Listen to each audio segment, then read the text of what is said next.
let's see. You did the movie here, so I'm gonna hop over here and do. I'll do a video game right quick. Okay. I'm actually going to say Mass Effect 2. Oh, man, I almost put this on my list. And I was damn close. Yes. Mass Effect 2, I was fortunate enough, right, so that when I came back to Georgia, I had went to GameStop. This was like in December of '09. So in January, I had gotten a job, and I had January of 2010. I had gotten a job, and I went over to GameStop, and I got like a really cheap used Xbox 360, and I got like a bunch of games that I hadn't played for like dirt cheap. It was like Oblivion and like Fallout 3, and just a bunch of games. And one of those games that I had heard so much about was Mass Effect. Also, Dragon Age Origins. Got that one too. You had a treasure trove, bro. I was so occupied and happy, and it didn't break my wallet. I had a treasure trove, but like it was fantastic. And I remember playing through Mass Effect. And when I did, I was like, oh man, like this is a really, really cool RPG. Like I am digging the hell out of this, like more than I thought I would. Like, yeah, so sometimes the gameplay on this is a little janky, and I hate this goddamn, what's the name of the vehicle? Oh, the Mako. The Mako. Oh my gosh. It was awful. Yeah. If you tipped that bitch over, it was game over. It's done, yeah. But the characters and the story, like all of that, I thought was just so fantastic, and like the choices that you make, they felt meaty and heavy and impactful. And as soon as I beat it, I was like, oh my gosh, this was incredible. When does the sequel come out? The sequel came out in 2010. So I literally, by the time I got around to playing Mass Effect, I only had to wait a couple of weeks, and Mass Effect 2 came out. You had to do that wait for the third one, though. I unfortunately had to wait for that fucking third one. And I remember that wait. That was agonizing. Yeah, dog.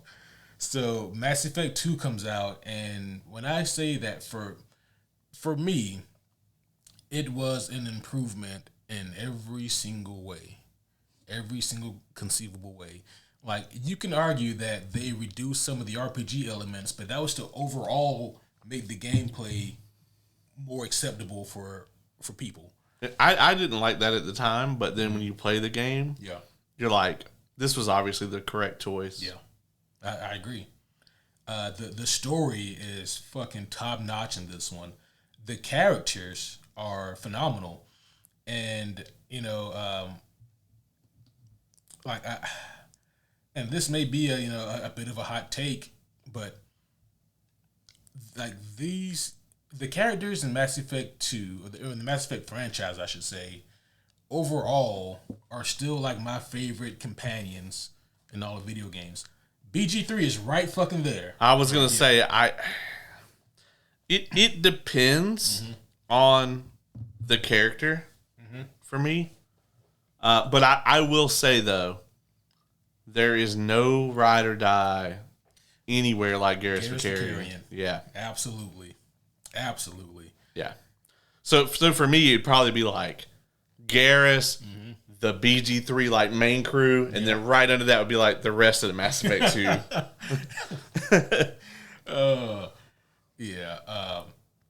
But it was just incredible. Like the way that this game looks compared to the first one, it doesn't even seem like the same franchise. It's so crazy to think like it's different now because Legendary Edition, right?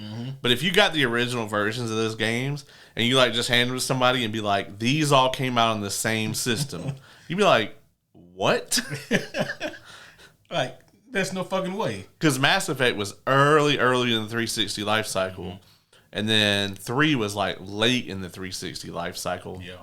I think it had to have been probably like the last full year, maybe before the XB1 came out. Had to have been. Yeah. And I mean, the way that like the story wraps up in 2, you are just so hyped. And this isn't me defending Mass Effect 3, Andy, because it does deserve the criticism that it gets. But there was never going to be any living up to the hype to reach the bar that was set by the ending of Mass Effect 2. You know, and you do so much work to save your companions. You know what I mean? To do their missions, and there's so much lore that's just interwoven all throughout this. It's just an incredible video game, an incredible story, an incredible cast of characters, incredible gameplay. I had to include this on what I consider to be a perfect 10. Yeah, once again, man, I have no argument against that at all. There's nothing I could say that would knock it off that list. I mean, even the DLC for this game is amazing. Like, I like Kasumi. I love Kasumi. Yeah. Now, granted, I'm not gonna say that like there's definitely a hierarchy here, just same way there is in Baldur's Gate 3, right? It's like, okay, Liara, Tali, yes, and I mean, of course, Garrus, yep. right? They're like the three, and then if Caden lives for you, Caden is pretty good. He dies for most people. I kill Ashley every time because she is a racist. You know what? That's something I didn't recognize until we did our legendary review. Remember when we did that? Mm-hmm. Same. Yeah, and I was like, oh, she's racist. It was a lot. It was a long time. Like, it was when I played back through it. It was before legendary, but I think a couple of years ago, maybe I had been like, fuck it. Like, I had to get over. I played 3, and I had planned to do my Paragon playthrough. Yeah. I had a Paragon and a Renegade save all the way through, right? Nice. From jump.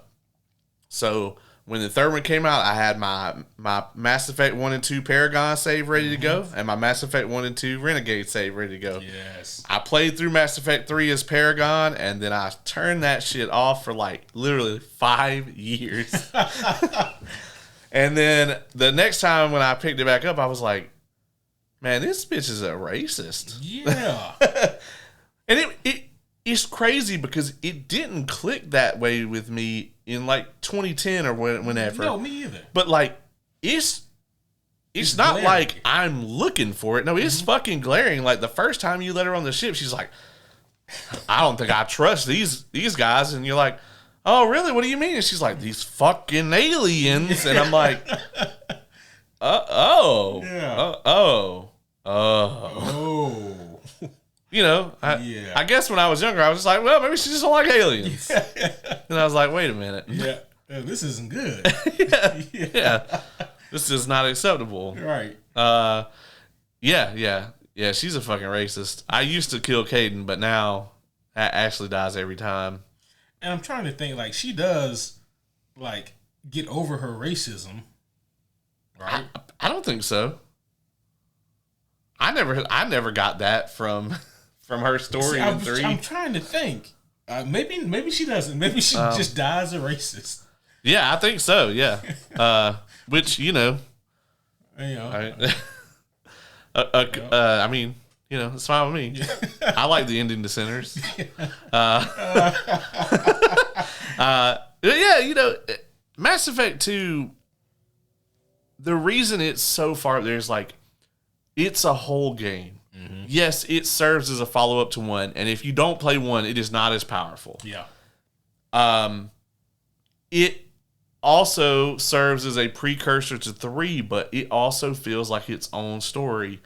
I think the Arrival DLC makes it feel a lot more like a prelude to 3. Mm-hmm. But they dropped Arrival like 2 months before Mass Effect 3 came out. That's right. Yeah. And Arrival is still dope as hell. Yeah. But it got you so hyped for the third game. Yes. And then, well, I'll let you guys play it. But yeah, I mean, dude, Mass Effect 2 is just like, not only did they have that incredible cast back from the first game, right? But they introduced new super iconic characters. Like, by the time you get to 3, like, Grunt is just as important to me as a Caden, if not more. We get Kai Lang. Who? But Morden, man, Morden has. You get him in 2. Yeah, Morden, to me, his scene in 3, you know the one if you know, is one of the most emotional moments in a video game ever to me. I had to put the game down for a second after I first played that scene. I was losing my fucking mind, but then at the end he put that little had to be me. Fucking I was fucking crying, dog. Like someone else would have gotten it wrong. Yeah, I fucking I gently set down the controller and just went and sat in silence for a little while. I was like, how much longer do I have in this game? What the fuck else is it about to do to me? Right. Bro, like I was I was going through like stages of grief, like denial, like maybe I can go back in the previous save file. There's got to be where I can save them. Yeah. You know. Oh man. Yeah. Have you done a run where like so I did when I finally went back to start playing these, I was like, let me see what kind of bullshit I can do. So have you ever done like what they consider like the hell run where it's like the worst possible outcomes? Oh my gosh. I've done that up to 2 and I was like, this feels wrong. Yeah, because like so they have like where you just don't ever go talk to Garrus in the first game.